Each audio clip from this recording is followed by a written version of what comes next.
अल्लाहुम्मा सल्ली अला मुहम्मद व आले मुहम्मद। मेरी तरफ़ से तमाम इस्लाम को, मौला अली के मानने वालों को जो मौला से बहुत मोहब्बत करते हैं, 13 रजब अल मुरज्जब मौला कायनात अली इब्न अबी तालिब की विलादत बसादत बहुत बहुत मुबारक हो। मौला की शान में चंद अशार पेश करूँगा।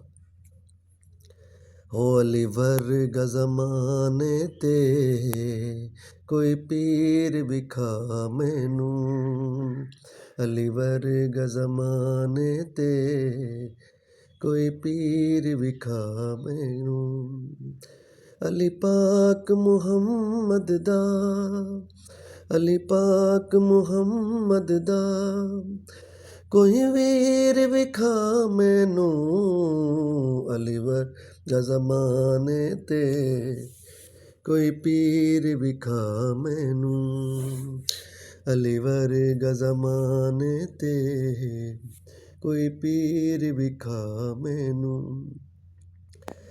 हो उच्ची ज़ात अली दी है, उच्ची ज़ात अली दी है, कैनात अली दी है, कैनात अली दी है, अली जितन किसे दीवी, अली जितन किसे दीवी, जागीर विखा मैनू, अली वर्ग ज़माने ते कोई पीर विखा मैनू, अली वर्ग ज़माने ते कोई पीर विखा मैनू, अली पाक मुहम्मद दा, अली पाक मुहम्मद दा कोई वीर विखा मैनू,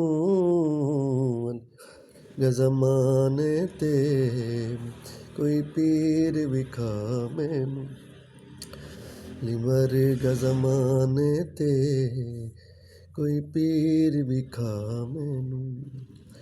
काबे विच आवना है, मस्जिद विच जावना है, काबे विच आवना है, मस्जिद विच जावना है, अली वर्ग किसे दीवी, अली वर्ग किसे दीवी, तो कीर विखा मैनू, अली वर्ग ज़माने ते कोई पीर विखा मैनू, अली वर्ग ज़माने ते कोई पीर विखा मैनू।